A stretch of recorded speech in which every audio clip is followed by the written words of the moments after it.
দর্শক SP hospital পক্ষ থেকে সবাইকে স্বাগত জানাচ্ছি।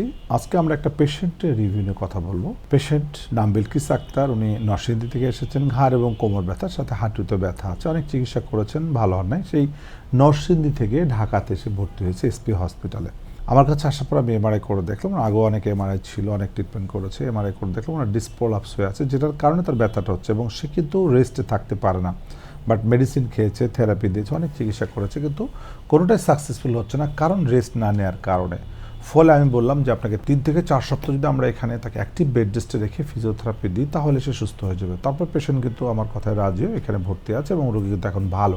আমরা প্রতিদিন 4 বেলা ফিজিওথেরাপি দিচ্ছি, আমাদের অ্যাসিস্ট্যান্টরা 4 বেলা ফিজিওথেরাপি দিচ্ছে। এবং অন্যান্য সমস্যা, এখানে সুবিধা হলো যে আপনার যদি ব্যথার পাশাপাশি কিডনির সমস্যা থাকে, ডায়াবেটিসের সমস্যা থাকে, প্রেশারের সমস্যা থাকে, সেগুলোও কিন্তু আমরা এখানে টেক কেয়ার করতে পারছি, কারণ আমার এখানে সব ধরনের কনসালটেন্ট বিদ্যমান আছে। সো এসপি হসপিটাল হচ্ছে কমপ্লিট একটা রিহ্যাব হসপিটাল, যেখানে একটা আমব্রেলার নিচে আপনি সমস্ত সার্ভিস পাচ্ছেন। সো এখানে আসলে আপনার ওজন বাড়বে না। বাসায় শুয়ে থাকলে ওজন বেড়ে যেতে পারে, বাসায় শুয়ে থাকলে পায়ের শক্তি কমে যেতে পারে, বাসায় শুয়ে থাকলে আপনার ডায়াবেটিস বেড়ে যেতে পারে, বাসায় শুয়ে থাকলে আপনার হার্ট অ্যাটাক করতে পারে, ব্রেন স্ট্রোক করতে পারে, কারণ শুয়ে থাকাটাই খারাপ। বাট এসপি হসপিটালে শুয়ে থাকলে দিনে 4 বেলা থেরাপি দেওয়ার কারণে তার ডায়াবেটিস কন্ট্রোলে চলে আসছে, প্রেশার কন্ট্রোলে থাকছে, তার ব্লাড সার্কুলেশন ঠিকমতো হচ্ছে, কোলেস্ট্রল কন্ট্রোলে থাকবে, তার ব্রেন স্ট্রোকের চান্স কমে যাচ্ছে, হার্ট অ্যাটাকের চান্স কমে যাচ্ছে, সব দিক থেকে পজিটিভ। যে কারণে আসলে এসপি হসপিটাল আমরা বলছি 3 থেকে 4 সপ্তাহ এখানে সেফটির জন্য ট্রিটমেন্ট করেন এবং সুস্থ হন, সম্পূর্ণ সুস্থ হয়ে স্বাভাবিক জীবনযাপন করেন।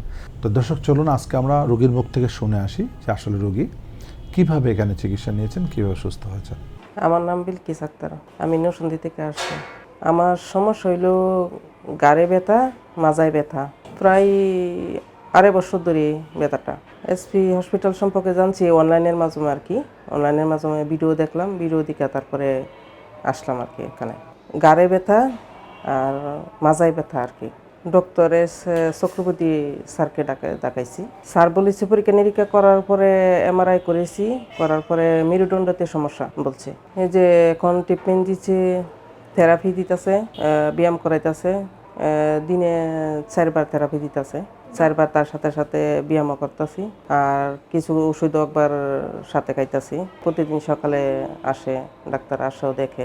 নার্সরাও খুব ভালো আছে, আচার ব্যবহার অনেক ভালো লাগলো। আমি একা একাই আছি।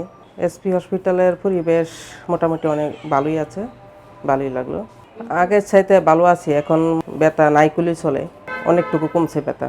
যারা আমার মতো ব্যথার রোগী আছে, তারা যদি ভালো চিকিৎসা চায়, তাহলে এসপি হসপিটালে এসে চিকিৎসা করতে পারে আর কি। জি দর্শক, শুনতে পারলেন যে আসলে উনি কীভাবে এখানে ভর্তি হয়েছেন। তো উনি যেটা আমরা করেছি, 4 বেলা ফিজিওথেরাপি দিয়েছি। 4 বেলা থেরাপি দেওয়ার মাধ্যমে উনি কিন্তু শুয়ে থাকে, বিছানাতে উঠতে দিই না। ফলে কী হচ্ছে, ফাটাটা রিপেয়ার হয়ে যাচ্ছে এবং ওই এক্সারসাইজের কারণে ওনার ডায়াবেটিস বাড়বে না, পায়ের শক্তি বেড়ে যাবে, ওনার ব্লাড সার্কুলেশন প্রপারলি মেনটেন করা হবে, ওনার প্রেশার থাকলে তা কন্ট্রোল করা হবে, যার কারণে উনি এখানে সুস্থ আছে, ভালো আছে। কিন্তু বাসায় যদি আপনি 4 সপ্তাহ শুয়ে থাকেন, তাহলে অনেক রিস্ক থাকে, যে কারণে আমরা বলি বাসায় রেস্টটা নেওয়া যাবে না। অ্যাক্টিভ বেড রেস্ট অবশ্যই আপনাকে হসপিটালাইজেশন থাকতে হবে, যেটা আমরা এসপি হসপিটালে করে থাকি। এবং ইনশাআল্লাহ উনি সুস্থ হয়ে যাচ্ছে, উনি একদম সম্পূর্ণ সুস্থ হয়ে যাবেন। যে কারণে আমরা বলছি 42 দিন কষ্ট করবেন, 42 বছর ভালো থাকবেন। ধন্যবাদ আপনাকে।